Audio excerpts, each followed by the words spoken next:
Welcome back, everybody. It's been a while. And it's a big one.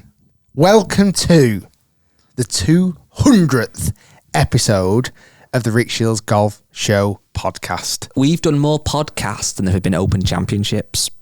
Well done, mate. Well done. 200 episodes, and this is it. Thank you, first off, for everybody who listens, watches, comments, subscribes, follows the Facebook page, gets involved with the podcast. It's been a hell of a journey.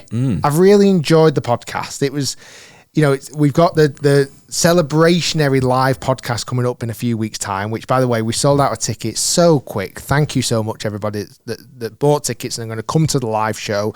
More live shows coming in the future as well, so stay tuned for those.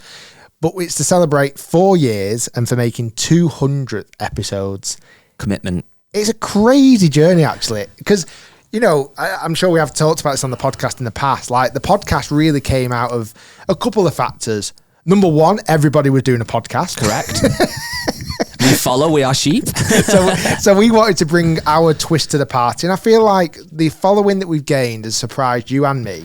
Yes. The podcast channel now has had over 240,000 subscribers, the Facebook page with over 100,000 followers, the Instagram does well, the Twitter does well, each weekly listens on, whether you listen on Spotify, Apple Podcasts, wherever you listen to it, the following is incredible.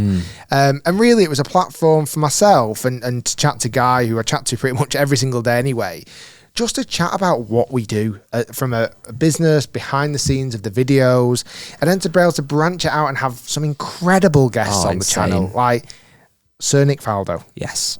Adam Scott. Yes. Lee Westwood. Bryson DeChambeau, Victor Hovland, Brad Faxon, Ricky Fowler, Claude Harmon III, even like Mia Baker, Sophie Walker, Carly Booth. I'll miss people off, unfortunately. Oh, there's loads. Zane Scotland, Martin Borgmeyer, Richard Hammond. Who would have thought when we started this podcast 200 episodes ago, we'd have had Richard Hammond from Top Gear fame sat here on our podcast? John Robbins multiple times. We've forgot a massive one though. I'm trying to look on Matthew Fryer. Of course. He's on 3 times. Tommy Fleetwood, Minwoo Lee, like amazing. So the guests have been amazing. Today's episode is also a guest who we've had on the podcast before, Grant Horvat. Yes. So it's a special episode today. Grant is over here in the UK. We invited him over for a week's worth of filming, which is coming your way very soon. But Grant, very interesting kind of background, obviously was in Good, left over the winter time last year, about December last year, left, and he's now flying solo. If you are normally somebody that listens to the podcast, we massively appreciate it. We know a lot of people get in the car or they go for a run or go to the gym and put the podcast on. Don't stop doing that. However, for this episode, I would recommend at least watching a portion of it, because just to witness how good Grant's teeth are. They're amazing. He's got the best set of teeth in England right now, I think we can say. Can't we? These Americans bring their nice teeth over. But yeah, it's great to have Grant on. So we've just recorded the podcast, so we chatted loads about his journey since leaving Good, what he's doing in the future. It's a great journey, whether he had any regrets leaving Good. We kind of touched obviously on Good, because obviously he was a former member, but also gave him lots of time to talk about his future endeavours, his projects, what he loves about YouTube. He's a huge YouTube fan, so that was really interesting as well. So that's coming up very, very soon. Yes. And also just want to, and it's been interesting because we've not released a podcast for 2 weeks. Yeah. And boy, did we know about it. And I'm going to take it as a huge compliment. There was a lot of disgruntled, I would say, viewers and listeners, rightly so, who certainly allowed their voice be heard in the fact that we'd not released a podcast for 2 weeks. I will make everyone then a small deal. If they want to subscribe to my new website I've just created that is called rickshieldspodcast.co.uk/pay us loads of money, and they want to subscribe for £20 a month, we'll do a podcast every single week. How's that sound? Every day. No, but just on that though, just following on your point on that, yeah, we did. We release a podcast every Tuesday morning. That is the plan. can, and that will carry on. And we've had a couple of weeks off for holidays and whatnot, but that doesn't mean the podcast is stopping. We will be committed. If there's ever a week where there's not a podcast, there's a reason why that is. Either we're doing it on the Wednesday because of something, or we've been ill, or we're on holiday. It's very rare there's not one. We aim for one a week. We probably should have, in hindsight, had the foresight of giving you a bit of a heads up in the last episode, but the last episode was a guest episode with Bob the Sport, so we kind of probably weren't thinking far enough ahead, really. Well, what we are doing straight after we finish this intro now, we're actually recording another one straight away that won't come out next week, I don't think, but it will come out the week after. So on the 26th, no, that's wrong, I'm looking at the wrong month. In fact, it might be the week after that. Where are we now? No, it's in the 20th. It's like 24th. No, it is the 26th, actually. Oh, no. Yeah, that's right. Sorry, the 26th of September, the week of the Ryder Cup, we will be having, which we're recording now, a Ryder Cup special. Not just us chatting nonsense, though. We have got Dave Sampson from European Golf Designs, who is the guy that literally designed Marco Simone golf course. Incredible. We got to play the golf course a couple of weeks ago, and we actually played with David himself. So that podcast is going to be coming out a week of the Ryder Cup. We're recording it straight after this. But like I say, first off, thank you everybody for listening, watching. Thanks to all the incredible team that works so hard behind the scenes. Wonderful team of one, Matt. He works quite hard occasionally. So Matt, who does an amazing job on the podcast, and obviously yourself, Guy, for planning and bringing guests to the party and just being a very good co-host. Enjoy, everyone. This is the episode with Grant. And just a quick one before we start that. You did say to me when we started this podcast to invoice you $1,000 an episode. I've not got around to doing the invoice yet. So it's 200 episodes, $200,000. I'll send the invoice. So to Mickey Mouse at Disneyland, Florida. Is that Minnie's husband? Yeah, I know he'll him. sort it for you. Okay, Okay. He's got it for you. All right, guys, thanks for listening and enjoy this 200th special episode with Grant Horvat. Special guest. Grant, thank you for joining us. Thanks for having me. On our 200th episode. We wanted to bring in some real firepower. Right. And you are the man for the job. Was this planned? You've flown in all the way from Jupiter, Florida. You landed yesterday, and this morning to kick off the Rick Shiels and Grant Horvat week, we've got you straight on the podcast. Straight on it, right? You've got no clubs at the moment. You've got no luggage. You don't have much luck when you're traveling over here to the UK. Yeah, I think at this point, people are sick of the, I lost my club videos because I've done like 3 already. But yeah, they're currently at the airport, and hopefully we get them today. I'm starting to think that actually his clubs are in his hotel room all along. It's a nice little content strand every single trip. Yeah. He gets a few new clothes through the business. He goes shopping. Yeah, all my clothes. I mean, we went shopping last night just to get this. So there you go. It's been a rough one so far. How's life, Grant? We had you on the podcast before, July last year. I feel like a lot's changed since that. Yeah, a lot. I mean, the biggest thing for me was moving back to Florida. I'm back in Jupiter, Florida, and that's one of my favorite places to be because that's home to me, and that's where I do fishing and diving, and I'm always golfing. So that's a huge part. And then obviously going solo has been a huge change, and it's been amazing actually. Like the stuff that we've been able to accomplish so far has been really fun, and we got a lot of great stuff coming up. But yeah, it's been awesome. Well, your YouTube channel is killing it. You getting close to 500,000 subscribers, aren't you? We're getting there. Yeah, it's moving. And that's grown a lot in the last kind of 12 months or so, 6 months specifically. Right. But it feels like your content, your strand, it feels like you're really finding your identity in the world of YouTube golf. Would that be fair to say? Yeah, I think, going solo, what it did was it made me focus all my attention on the channel. So now it's like every day I wake up and, it never, as a YouTuber, it doesn't stop. Like you're thinking constantly about the next idea, the next concept. And all my focus has gone towards the channel. And now it's like, it feels good. And like I said, we have some ideas to even potentially start a teaching channel because that's something I have a passion for is teaching golf. But yeah, it feels good to just be able to focus on that one thing and do it well. I was over in January in Jupiter. December. I went to Jupiter. It's possibly one of my favorite places in the whole world. It's unbelievable. And you got to play Medalist. I got to play Medalist with Ricky Fowler. Unbelievable. And to be honest, I played a number of really amazing golf courses. I love the par 3 Palm Beach golf course. Right. Floridian. Played at Floridian. That's a great Played one. at Jupiter Hills with Sir Nick Faldo, Right. which is pretty cool. Two golf courses there, really interesting. Obviously, Medalist. Right. I feel like I played somewhere else as well, but the amount of golf courses in that area is ridiculous. You played, just from living there almost my whole life, you played my favorite golf course. Do you want to guess which one it was? Floridian. Nope. Palm Beach, par 3. Nope. So Medalist. No. Oh, the one Jupiter Hills. Jupiter Hills. Is that your favourite out of all them? That's my favorite. The Hills course. Did you play the Hills course? When you are stood at the clubhouse, I teed off on the left. Oh, so you played the other one. Yeah. You played the Village. Okay, so there's 2 courses there. Yeah. Yeah, that's my favorite golf course in Florida is Jupiter Hills. What? The Hills course, the one where you tee off on the... Better than Medalist. Yeah, I got to play Medalist the other day, which was pretty special, but I don't know if I'm... For someone that's not been for someone that's not been to Jupiter. Why are you saying it like that? I'm not sure if I can what. I felt like there was something in there, that guy. You played with someone? I got to play... I don't know if I'm allowed to even... Was it filmed? It was not filmed, no. Well, there's a certain very high profile player that seems to play there, and there's also a very high profile son that also seems to play there.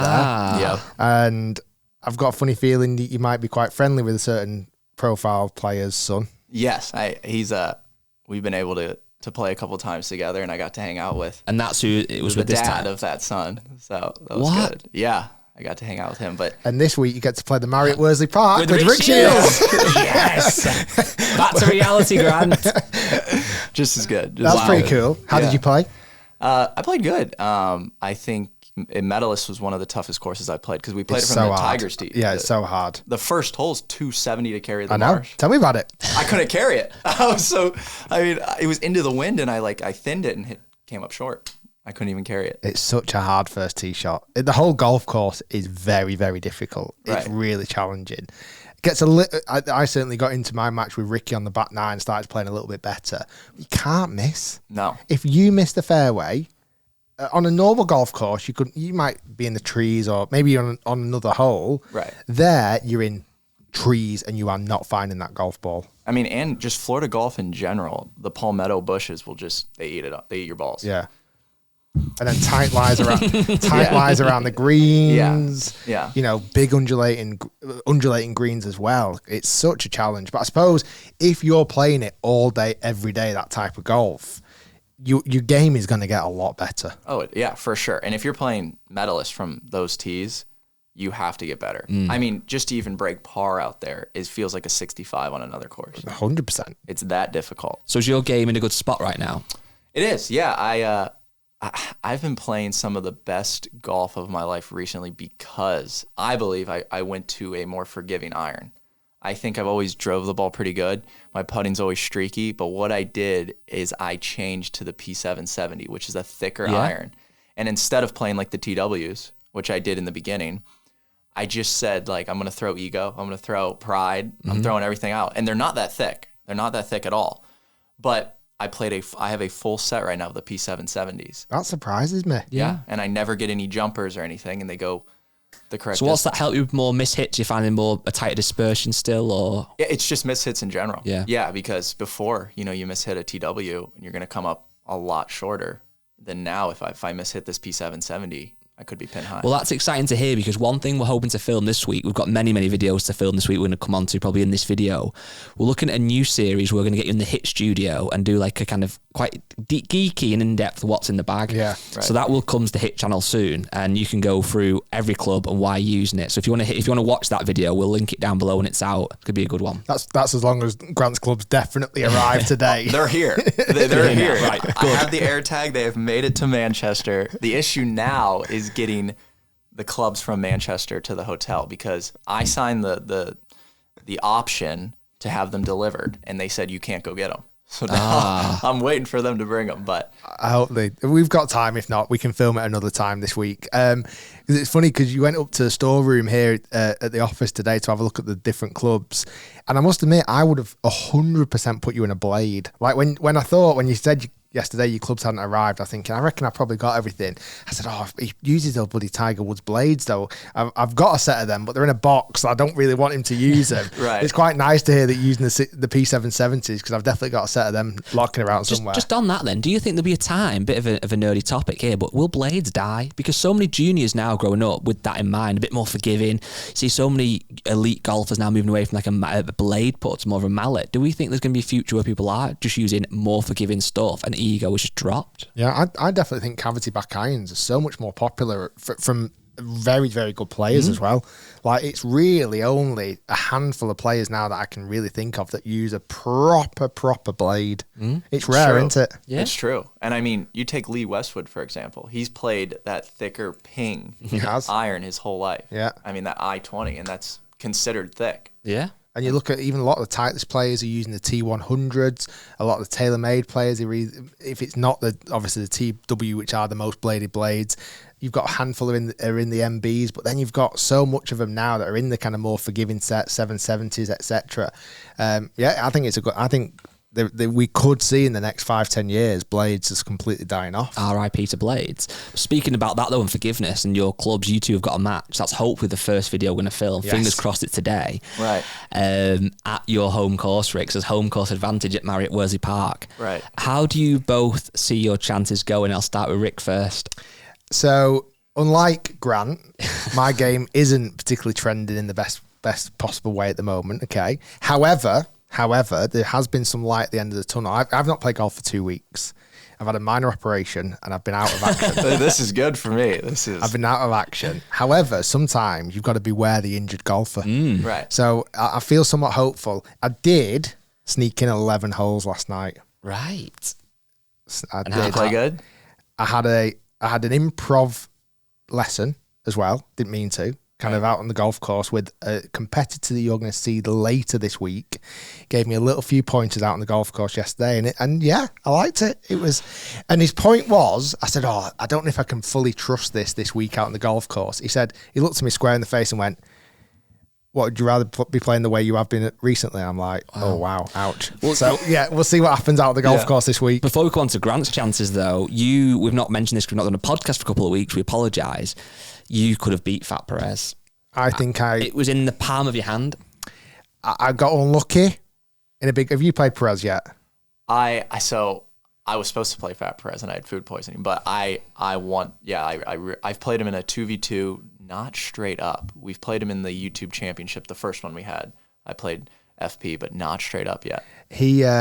He just knows how to get it round, even when he's not hitting it great, and I've not got that ability. Oh, he keeps it in play. Yeah. FP he's solid. Yeah, he's not gonna make many mistakes. That's the thing, and I feel I started off hot. I watched the video. You were 2 up after the first. Yeah, I went birdie. Almost went 3 up. I know. I could have easily got 3 up, and I just a couple of disadvantages. We'd both not played the golf course before this particular one in Crail in Scotland, and my slight disadvantage, because I was playing quite well, I had the honour on a few of the tee shots. I got in trouble because we didn't know the golf course. He kind of learnt from mine a little bit. Right. And I got a bit unlucky on a few shots. And anyway, I was a bit frustrated myself. But I feel like a couple of weeks ago, 3 or 4 weeks ago now, my game was really in tatters. I feel like the last few weeks they were starting to see some glimpses. I've not played for a couple of weeks, so we'll see what happens this week. Hearing that then, Grant, what are your chances of beating Rick at his home course? I mean, the thing is, I think Rick can potentially pull off more birdies than me if it's a match play situation. If it's match play, I fancy my chances more against you than stroke play. Yeah, that's exactly what I don't think I think I could play you 10 times in a row stroke play. I'm not going to beat you. I think I could play you 10 times in a row match play. I might beat you once.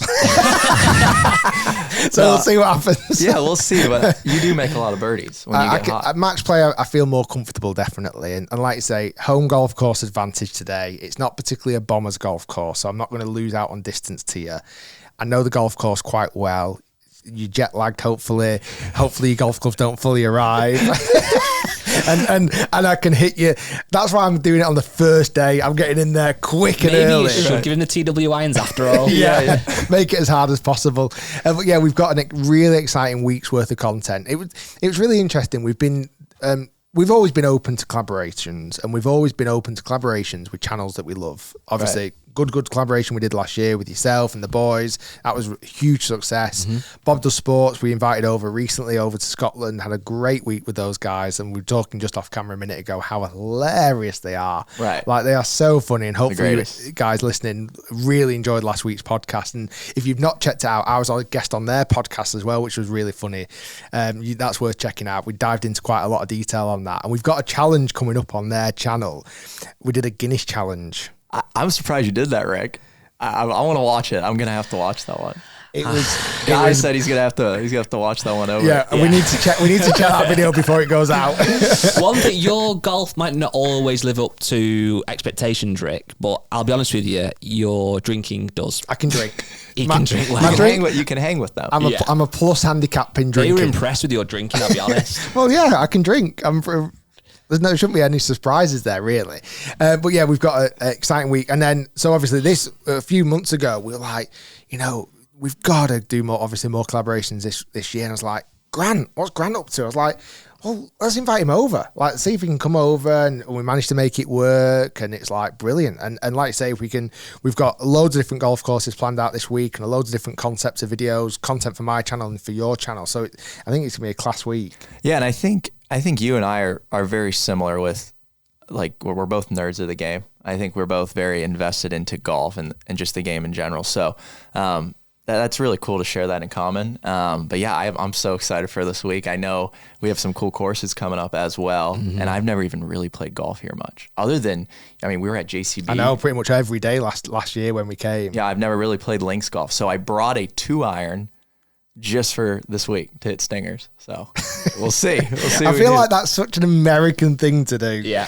So is that like over? Yeah. Okay. No, it's probably the right strategy. But when I was up in Scotland last week with the boys a couple of weeks ago, I was chatting to one of the caddies, and I said, is it mainly US guys that come over? He said, honestly, 75%, if not more, of our footfall, certainly at some of the big, really popular courses like Kings Barnes and Old Course, they're Americans.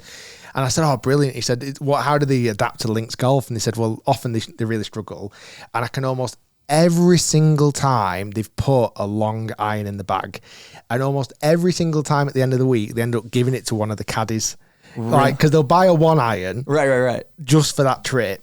Yeah, they'll use it for the week, and then when they go back to Florida or California or whatever, they don't need that club, so they end up giving it to the caddy just so that get rid of it, really. Right, and so you've done a very stereotypical American thing, but that's fine. That's tough. That's a tough look. But Rick, the good thing is, you can probably hit a 2-iron. Yes, unlike someone maybe an 18 handicapper that tries to bring one over. I think you'll actually utilize the 2-iron quite a bit. Yeah. So what's your biggest tip for links golf? What would you say is the biggest difference between Jupiter, Florida golf, what I'm used to, and then now going over to links golf? Expect to hit good shots and not be rewarded. It's just because of the rollout. Just because of certain bounces, and you've got to accept that, and it is tough. And it took me a long time in links golf to realize that, like, you can hit what you've pictured as a great shot, and it could be a drive, it could be an iron shot, a wedge, or whatever. And a lot of the result depends on the bounce, the roll, the undulations, and you can't take it to heart too much. Like, sometimes it'll work in your favor. Sometimes you'll hit a bad shot and it'll actually run and go up a valley and round a swale and get close to the green. Right. But other times you might flush it and you think that's perfect, and it might just hit a little bump in the green or a short of the green, and it'll kick off to the right or left, and you're like, what the hell?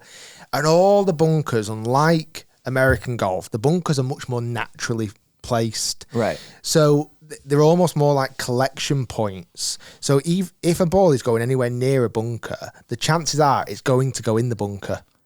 Where in America, I feel like your ball going towards the bunker doesn't mean short. It can avoid it. Do you get what I mean? If that makes sense. Yeah. No, 100%. I feel like the bunker, even though the size of the bunker doesn't have to be that big, because of the surrounding area, it's 3 times as big.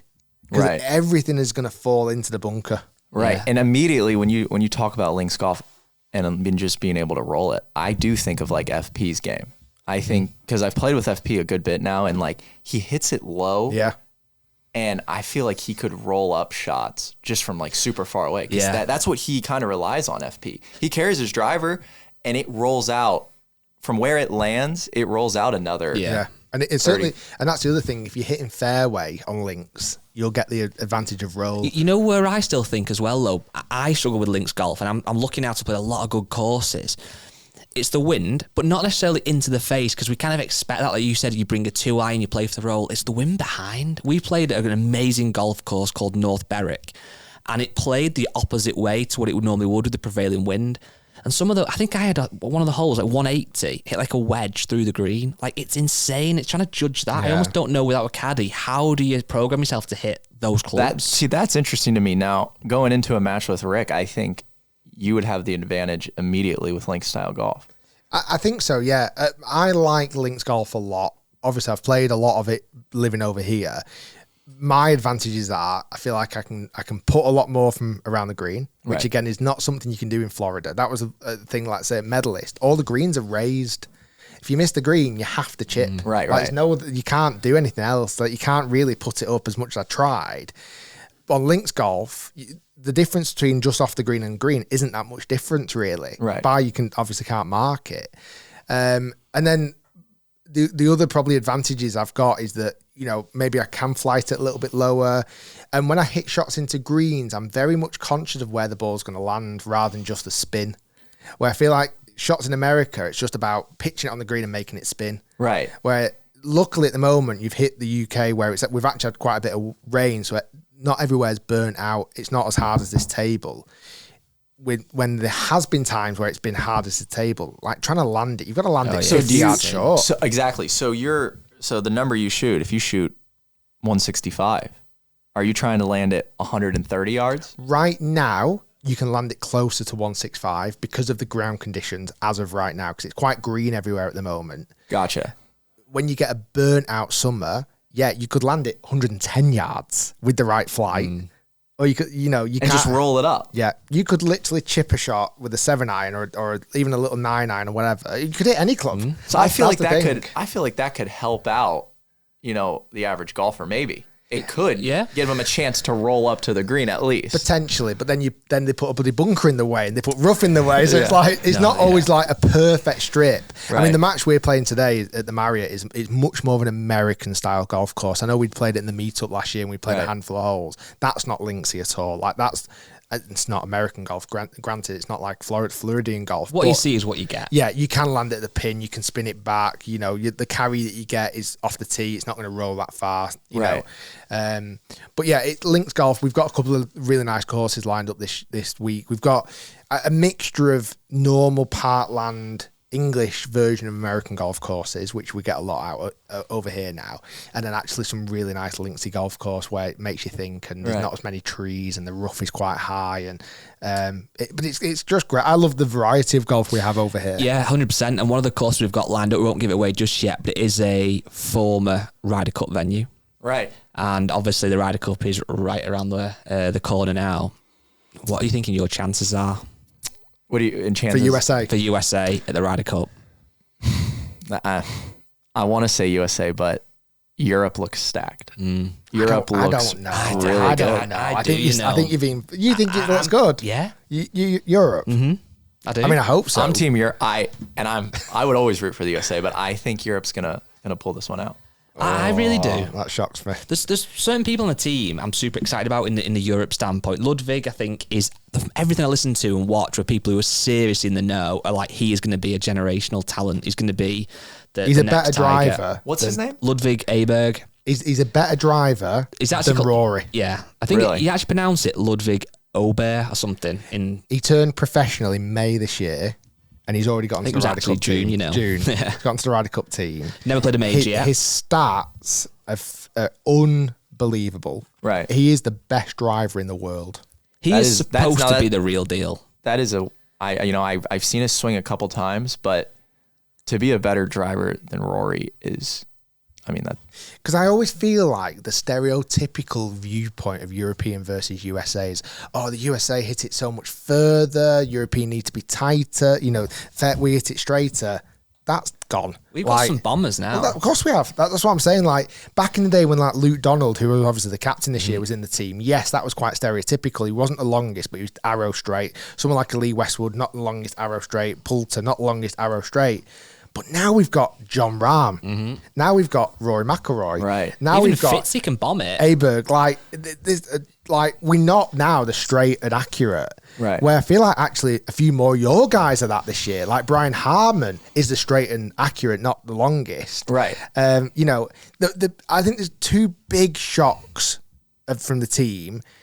I'm really surprised Justin Thomas got on the team. I am. I'm surprised on that one. In a big way. I think Justin Thomas is my favorite golfer, and I'm always going to root for him, but I'm still surprised. I think as a team player, and Spieth's mate, and as someone in the locker room, you need him at the Ryder Cup. Right. I think he would have been a great vice captain this year. Don't think he needed to be on the team personally.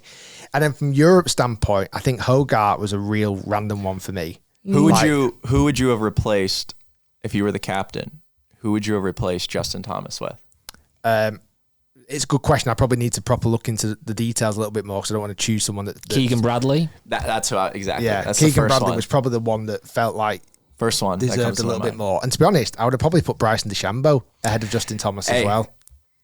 Bryson's a great guy, and I'm up there. I mean, I he think just shot a 58. Yeah. That's what I mean. And he's found. I feel like he's found something. I You think- never want to count Bryson out. Yeah, that's true. But I think what I sometimes probably underestimate, or maybe the captains overestimate, I don't know, is how much does this team camaraderie actually make a difference? Because I always think of golf as being such an individual sport where you're going out and you have to beat the people in front of you.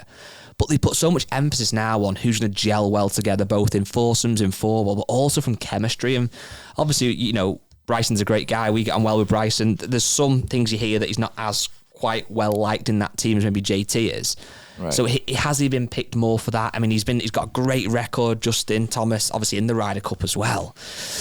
I don't know. I feel like Europe have a better team camaraderie. I mean, there's no one hotter in the world than Victor Hovland. There's insane. nobody. Victor Hovland is really strong. You look at I mean, the one that I question a little bit is Robert McIntyre. Is he going to be a dog and get it done, or is he going to fold under pressure? I think he's played his way into the team with his performances this year. I think he could be really strong. I've probably got a few question marks over like Shane Lowry and maybe Justin Rose a little bit. Justin Rose, you need a bit of experience in there.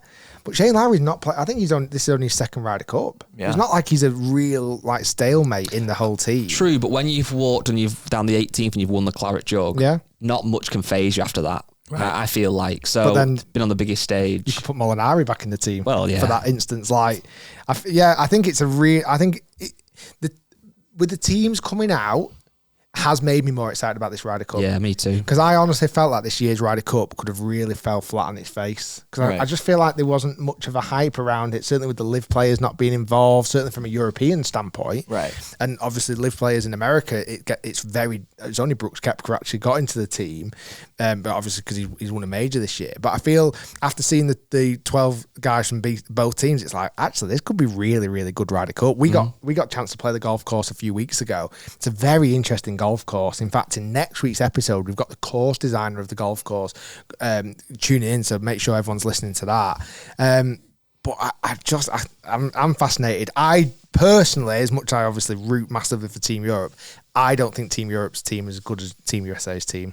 I just don't think it is. I think in general, though, experience in Ryder Cups, like you talked about Justin Rose, I think that is such a valuable thing because if you talk to these pros and you ask them the most nervous they've ever been, it's almost always the Ryder Cup. Yeah. So if you have that experience over someone like a McIntyre, it's just mad. What do you think?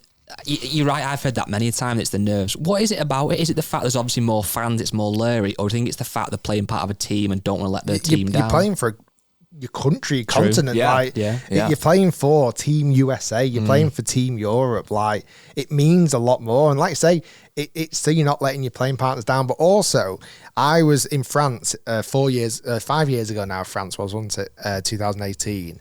I was there on the first tee on the Friday, the very, very first tee shots. I was stood in the grandstand. I was as nervous as I've ever been.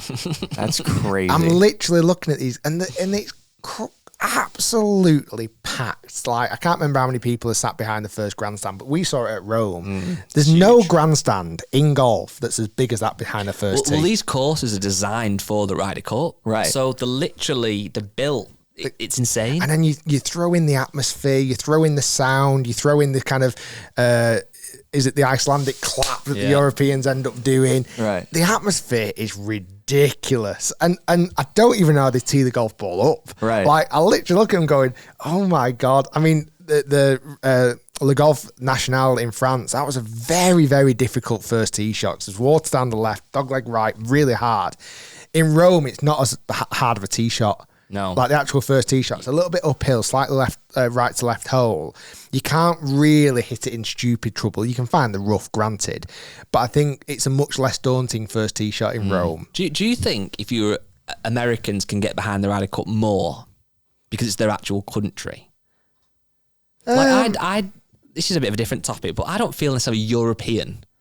Like obviously Great Britain and Ireland is part of Europe. Well, it started as Great Britain. Well, and exactly, Ireland, and now then, it's obviously. And then because we kept losing, Well, we like had to stretch it out to Team Europe. Every player in the American team obviously is American. You're American, so you're kind of rooting for your country. Right. Or if it was a football match or soccer, we cheer for England.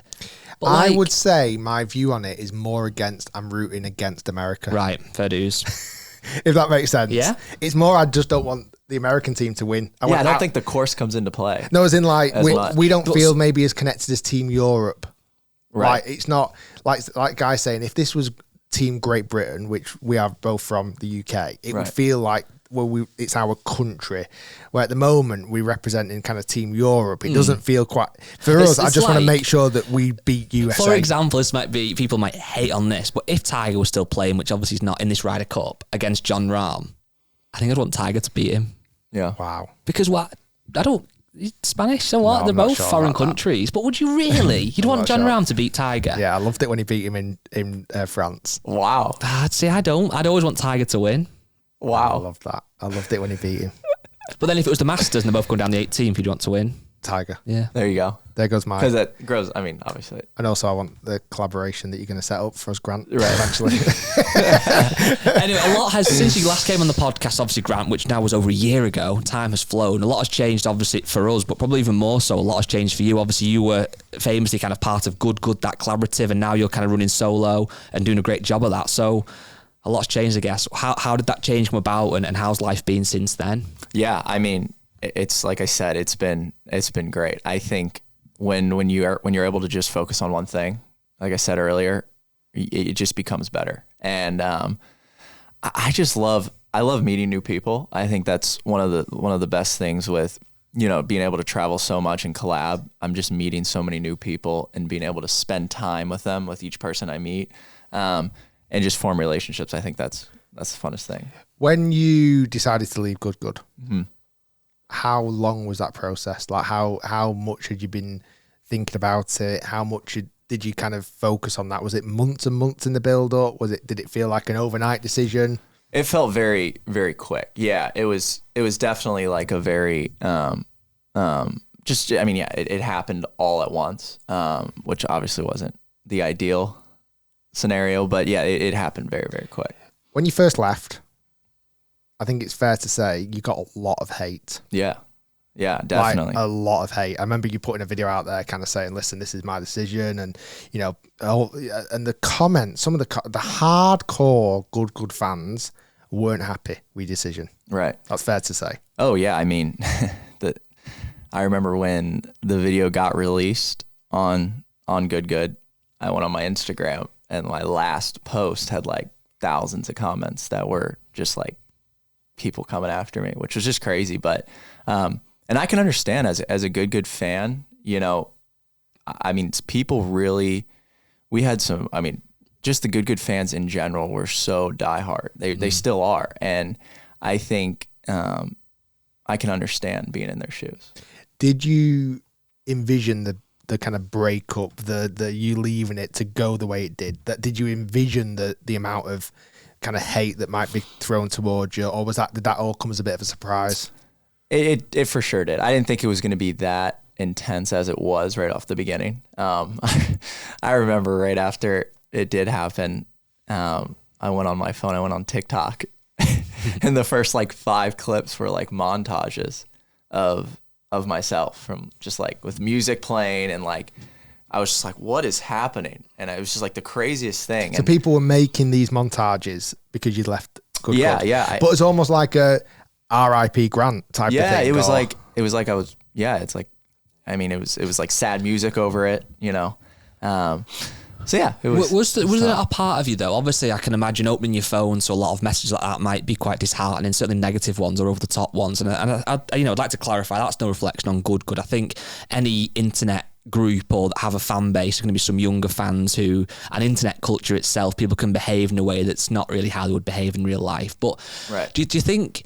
Did you see a positive in that though? That obviously people must be gutted because people wouldn't be leaving comments if they didn't care. If you were just a regular, always a guy that's sometimes on the videos, no one's bothered. But they're obviously really upset you left. So do you use that as positive energy to think, actually, if people care about me so much, I can make a go of this on my own? Yeah, and that was the most amazing thing. Like, I understood the hate, but it showed when you're in it, you don't really notice how much people care. Like, you don't.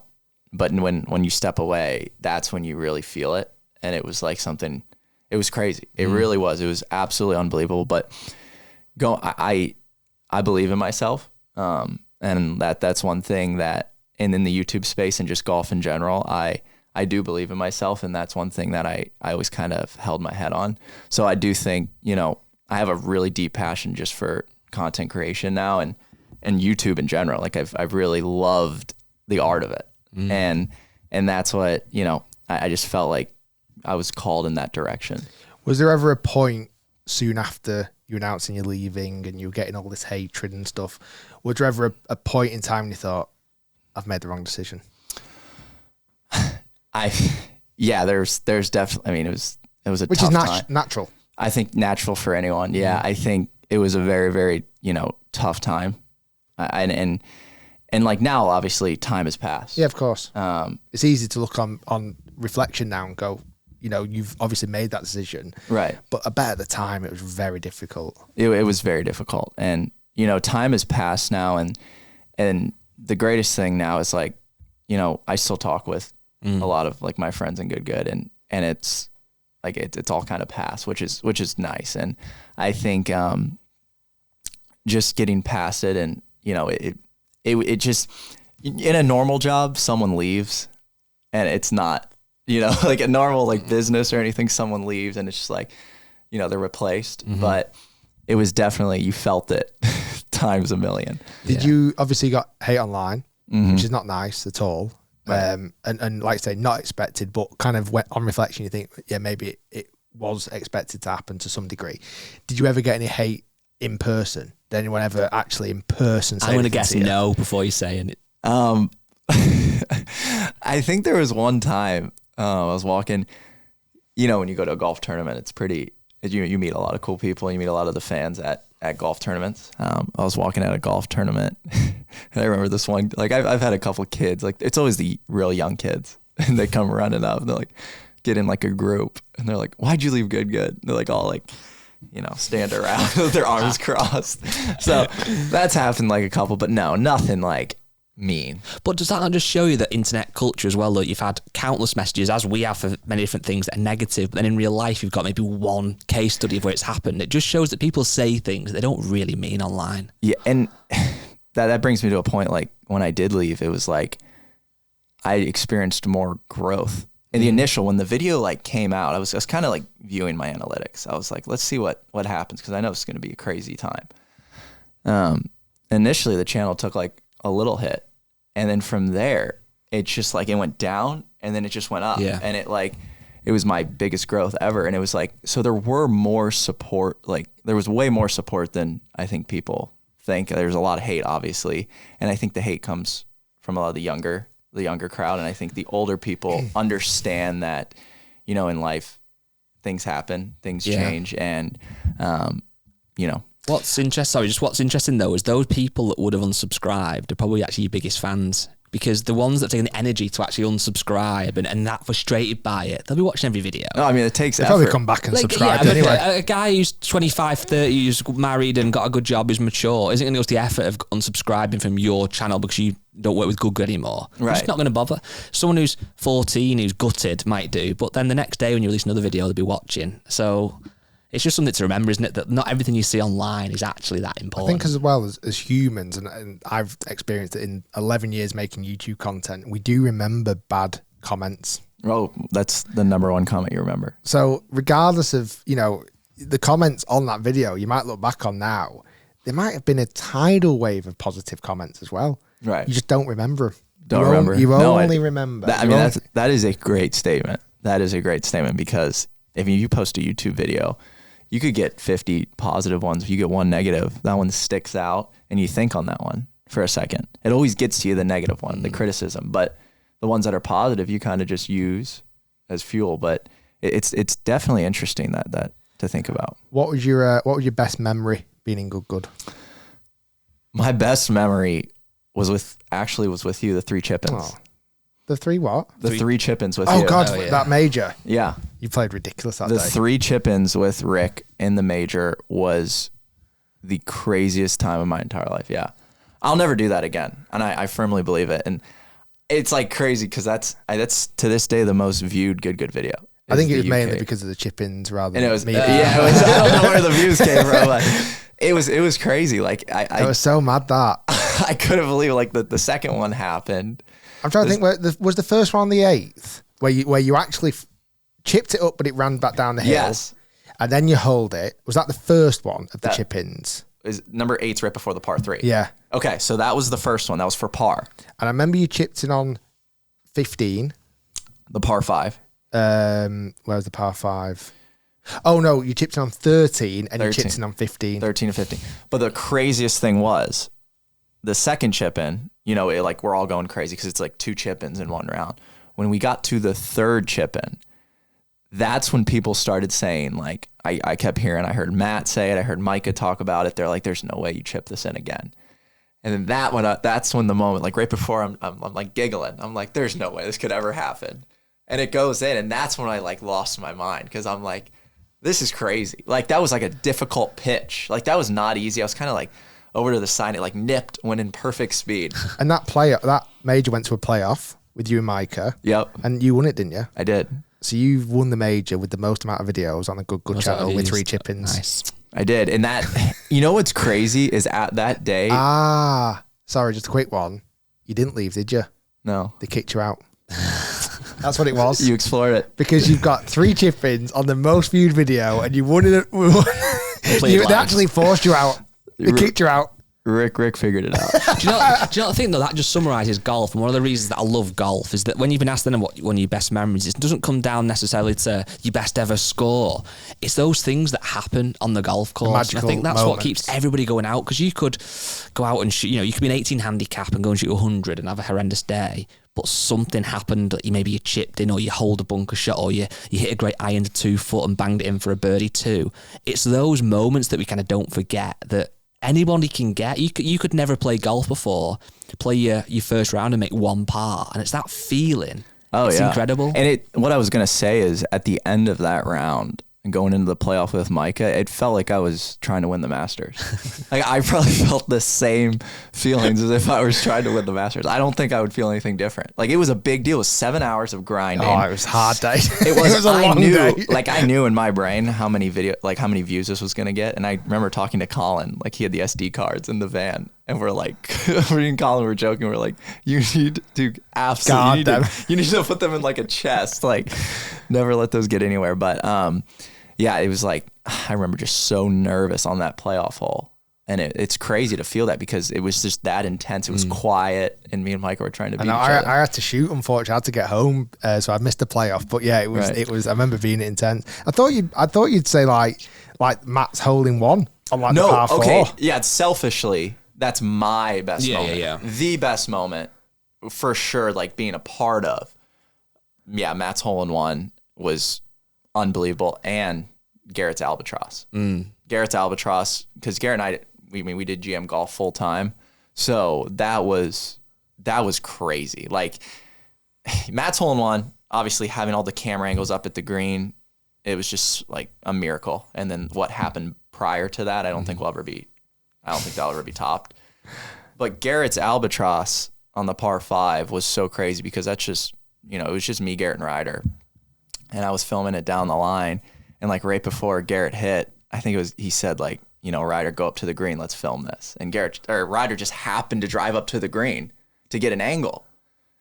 And Garrett was kind of struggling that day, and I remember because I hit the tee shot, so it wasn't like a true albatross. Yeah, team one. No, not to knock anything, but like, yeah, I hit it was like we were doing a scramble. We took my drive, and Garrett was like, "I'm gonna hit this huge fade," and he hit like a 20-yard cut, and it landed short and rolled in like perfect. He didn't believe Ryder, did he, at first either? No. He's like, "What is?" Such an insane shot. What's your relationship like with the boys at the moment? I mean, I talked to Garrett a good bit. I talked to Matt. You were at Matt's wedding recently, weren't you? Yeah, yeah. And Matt, all the boys were there, weren't they? Yeah, yep. I saw everyone. That was the first time I saw them. Since everything. It's been a while. I've seen Matt. I've seen Garrett. I've seen a couple of the guys, but yeah, I haven't seen them since. So it was nice seeing them. Was it all right? Yeah, it was good seeing them. And was there any emotional crying over a few beers at the end of the night? I feel like you guys are all too squeaky clean to be boozing and crying at the end of the night. Yeah, no, definitely not that. I mean, I was just happy to celebrate Matt. I was just kind of there, and it was awesome to see him and Maddie, get married. So, but yeah, Colin's such a, I hung out with Colin and Max for a long time, and like we talked about YouTube in general. So that's always fun. Like I always like to like nerd it out with them and talk about YouTube. I think what's really interesting for me though, and when you and obviously Micah announced you were leaving, it's not the first time, it won't be the last time that either he's like a boy band and somebody leaves, or certainly in the YouTube space now, it's quite common that there's like a big platform and one person leaves to do their own thing. And it can go one or two ways, really. It can obviously be a great success for that person, which I would definitely class yours as. Or it can be a case where they might start up, get a few followers, and before you know it, they kind of die a death. And even if you look at a huge platform like, Mr. Beast set up Mr. Bro for his brother and gave him all the almost free subscribers. Started with 1 million subscribers, didn't it? Loads of money, loads of insight editors, and that just flopped because he had no charisma and didn't really obviously go anywhere. So how did you make it a success? How did you really, was there something that you thought, right, that is the key, or is it just a bit of everything? Yeah, I think when you bet on, like when you do bet on yourself, there's that, I felt like my back was against the wall. Like, what are you going to do? What's your next step? I mean, that's when it got, it does get scary because you're like, when you're in good, you have that to fall back on. Mm-hmm. But when you're out on your own, it's kind of, your back's against the wall. And yeah, it's just like that feeling, that pressure. And then obviously bringing in my videographer, Skylar, helped a ton. I mean, he grinds on the channel. We tried to take the production to the next level. So a lot of different things there, like really just all kind of fueled. And yeah, I mean, now it's like, we kind of figured our lane out. We kind of figured out our path. But yeah, it's definitely the back against the wall thing. If you were to describe your YouTube channel then to someone who'd never seen it before, how would you actually describe it? I would say serious golf, but yet lighthearted. Like it's, I want it to be a place where there's high quality golf. So almost. I had a line then and I forgot it. It's almost like high level golf, but with entertainment. Right. Entertainment, high level golf. Exactly. Really.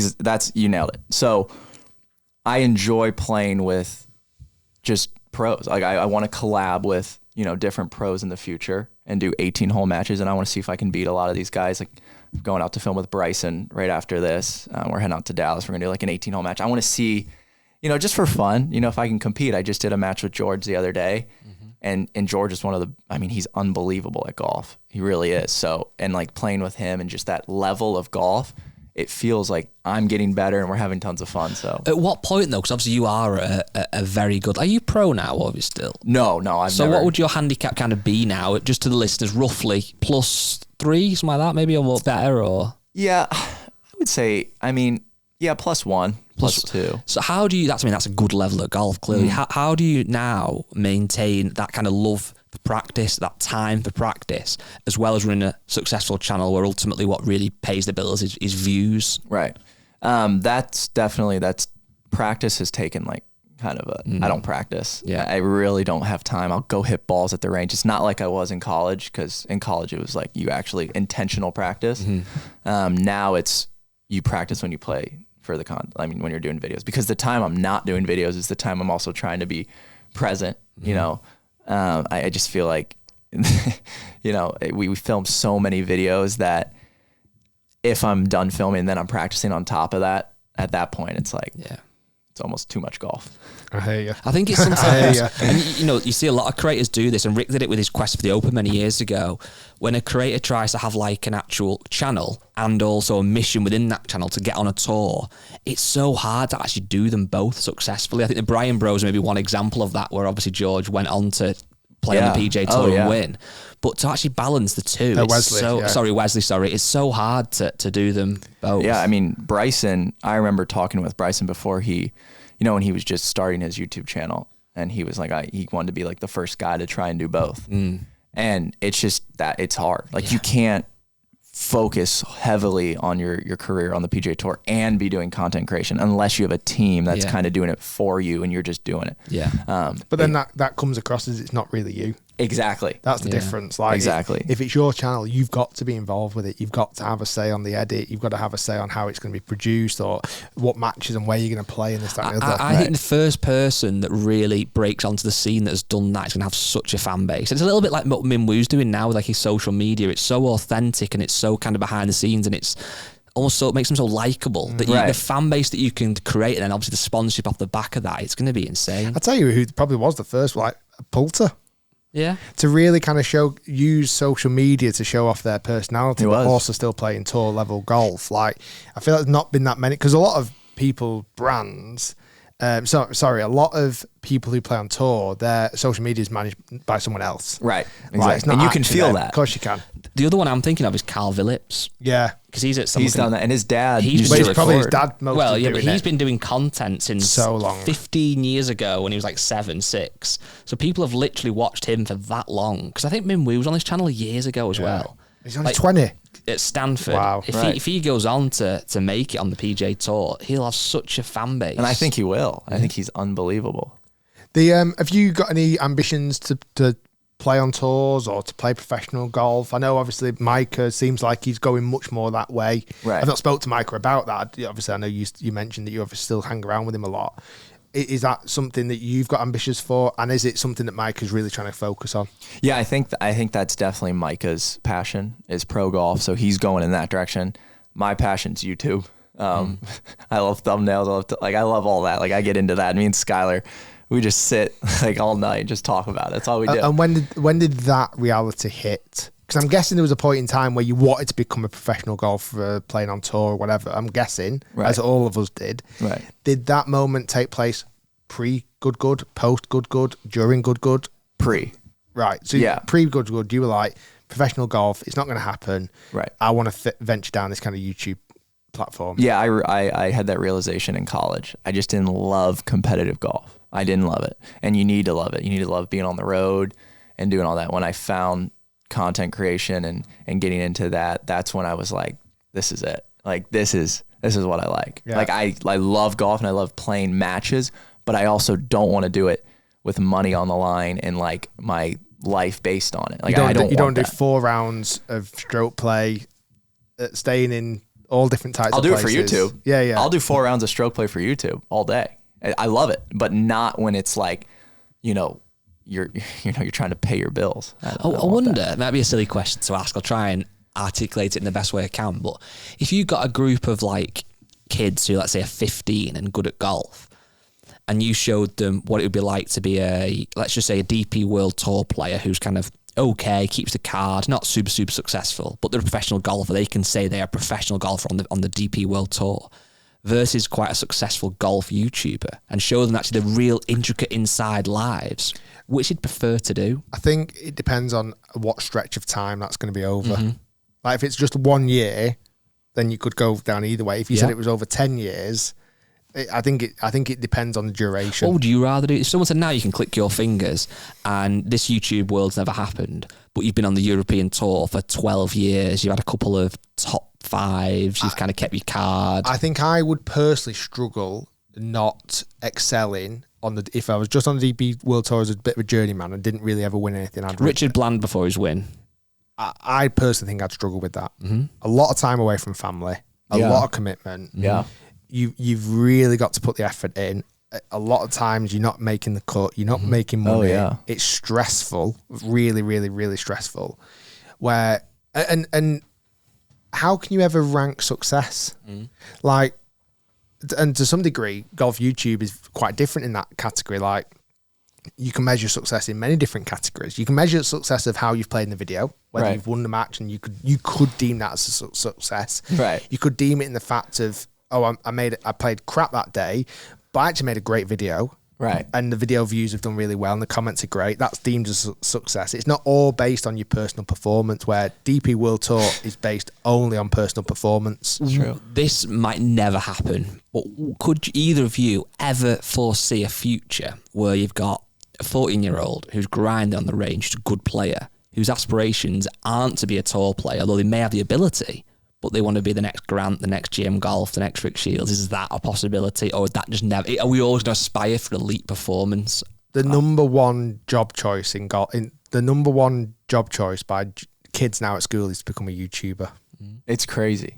Which is quite scary. But could you imagine that though? A 14-year-old grinding all the gear. Yeah, but they'd be grinding with a video camera. Right. But could it be the case where someone said, "What do you want to be? Do you want to get on tour?" And they get, not even that they don't realise they're good enough. They actually want to be a YouTube golfer. No, I'm watching that happen. That exact scenario I've watched happen. I'm not going to mention the names, but I've watched some of the best junior golfers, a couple of them that I've played with. I've played with a lot of them.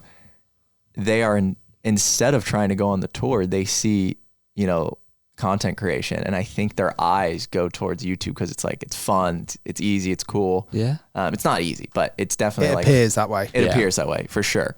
And I think their eyes are going towards content creation over the tour. But there's always going to be the group, the really, motivated ones that are going to go for. You know what? I always feel like the really, really, really good players don't even really know about YouTube golf. I 100% agree. When I was in college playing and I was around all the college golfers, no one ever, talked about YouTube golf. I think what's happened with YouTube golf is COVID was a huge thing. I think golf just took a boom, and golf's been growing so much. So the new people getting in, they start with YouTube, and that's what happens. But the real high level of golfers, you're not going to go watch someone on YouTube that's not as good as you. I flicked through a few of the Walker Cup guys when they were playing at St Andrews a couple of weeks ago, and the UK team versus the Europe team, Great Britain team, against US team. And I flicked on a few of the profiles because they're actually sharing quite a few of the profiles, and a lot of their profiles, they might have a couple of hundred followers. They're not really updating the social media, Instagram. And actually you kind of click, and 2 or 3 out of the teams actually did follow me, and then I clicked on them, and I normally expect some of these younger lads to follow yourself and good. Some of them, like quite a lot of them, didn't follow any of us. It's like, God, it's like they don't even know. Like all they're doing is following Rory, Rahm, like Hovland, like they're following tour players. And I don't think their dads want them watching probably golfers that aren't as good. They're not on their Instagram. They're not following like the Sidemen or Mr. Beast, or like it's not even just golf YouTube. It's like they're not even really tuned into YouTube itself. I wonder again though, because it's still so young, really, the platforms, when you think about it. Like, for example, I'm trying to get back into my running a little bit and be out of shape, and I'm doing bits. And there's a running YouTuber I watch, right? Weirdly, you showed me him about 3 years ago, getting a pair of shoes you'd like reviewed. And this guy, he's a good runner, he's a good level runner, but his times that he runs are nowhere near like Olympic or anything like that. But he's a good like amateur elite runner, if that kind of makes sense. But yeah, I watch him, kind of his personality, and he's still good, he's aspirational, but he's not the best in the world. But I think that's, again, with golfers, people watch the PGA Tour, they want to watch who's the best player on the planet.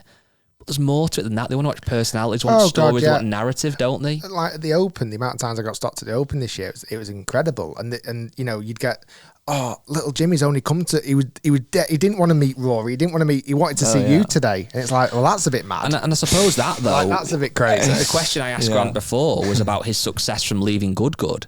I think that kind of answers it, because, you're a very good golfer. You said you're +1 or so, but how many guys in America around your age who've been to college or whatever can play golf at that standard? But you've got the following because of your personality, how you are on camera, the kind of the videos that you do. And that's what people are buying into. Yes, they're buying into your ability. It's aspirational. You're a great player. But it's much more than that, isn't it? Yeah. It's entertainment as well. It has to be, yeah. Yeah, I mean, I feel like when I'm filming a video, I feel like I'm out there with the fans. I feel like there's, I'm talking to people and the subscribers. I just feel like there's a connection there versus, just playing golf and not talking. But back to that tournament idea, I actually have a tournament I entered in. So I'm not trying to go pro, but I did one other tournament a while back, and it was one of my best performing videos in a long time. And I shot a 69, and it was a different style. It was, my wife out in the distance filming and zooming in, and it felt different. And then I snuck a GoPro in the cart, and then I had my buddy Henry caddying for me. So we're going to do that again coming up, but that's really fun for the pro, just the pro golf aspect, bringing that into the channel. I can just enter these minor league tour events, and the guys on this minor league are actually like some of the guys that are making it onto the tour. Brooks used to play on it. A lot of these guys work their way up through this minor league tour, and I can just enter them. And you can play it as an amateur? I can play it as an amateur, or, I think are we considered pros? Since I am anyway, but I'm you're a PJ pro anyway. You're a PJ pro, but I've always wondered this, if you make money from golf, are you considered a pro? I don't think so, because I make my money through this, obviously, and I'm not a pro. So I can retain amateur status. I believe so, yeah, because you're not winning prize money. We looked at this the other day. We did an event. We did a video where we gave the first golfer to make a birdie £10,000, like $14,000, whatever. And we had a look at this before, and certainly with the R&A, there's criteria. So if you win it for a specific skill, e.g. long drive, e.g. hole in a putt, e.g. making a birdie, it doesn't actually count as excess that you could win as an amateur, if that makes sense. If it was an 18-hole stroke play event, then there's a threshold on how much money you can actually earn. And also a hole-in-one as well. I think there's so. a threshold on how I suppose much you could enter the event, and if you manage to win it, you could just not take the prize money. Right. I don't know. Right. So with the minor league tour, the amateurs get a gift card to PGA Tour Superstore. But it'll be a limit. There's a limit. Yeah. And then the money that you make... But the pros, they actually get straight cash. Yeah. But then the money your video makes off that, I suppose, is for entertainment purposes. So it's not actually... I don't know. You'll find a way. Yeah, no. It's definitely like... I'm not in there. I'm not in there to like take their money. If I win, that would be amazing. Like that would be crazy, because there's like a lot of really good names entered. Olin Brown Jr. is like, there's like some guys with parents on the Champions Tour, like they're entered in there, and it's cool to see who plays. But yeah, I'm entered in that, and then I'm actually going to Bob's tournament right after that. Oh, breezy. Yeah, in Chicago. So we're going to play in that too. I'm going to film that one. That'd be good. That'd be good. Yeah. Excellent. Grant, it's been amazing chatting to you, as always. I'm excited about this week. I really am. We hadn't met before last summer, and I feel like we really connected and chatted lots about YouTube. It feels like, as a part of the group, you were the kind of the most forthcoming and switched on to actually thinking about analytics and thumbnails and content, and you were chatting about our Facebook strategy and all that. And it'll be great this week again to collaborate on ideas off camera and on camera, obviously. It's been awesome. Hopefully your clubs arrive. I'm going to go and pick them up now from the hotel, and hopefully we can film that hit video where we go through what's in the bag. And then we've got a big match this afternoon. Yeah, I mean, there's just to end this, I mean, there's no one, Rick Shiels, I've always looked up to your guys' content, and that's like kind of like, I mean, you guys are my, like, the inspiration that I take each day to be like, hey, what are you guys doing that we can do better? And it's been amazing. Keep it that way. Yeah. I can't look anywhere else. Don't be catching too much up, all right, Grant. Just chill out, all right? No, you're doing well. Everyone listening, watching, be sure to subscribe and enjoy good golf, very good golf with a blend of entertainment on Grant's channel. We'll put a link down in the description below. I think you're going to enjoy the content coming very soon. You've been a wonderful guest for our 200th episode. Thank you very much. Thank you, guys. We have got a live podcast coming up very soon, which we've actually sold tickets out. We sold out of tickets in about 15, 20 minutes? Yeah. We sold out tickets, and that's going to be coming up right now in a few weeks. Yeah, Oh, okay. Not yet. In a few weeks' time at Marriott Worsley Park. It is actually our kind of celebration of 200 podcasts and also 4 years doing the podcast. That's awesome. So it's been a pleasure to have you back on again. Thank you very much, Grant. Go and chill out for a few hours, and we shall see you very soon on the golf course. Thank you, guys. Don't get practicing too much. See you, everyone.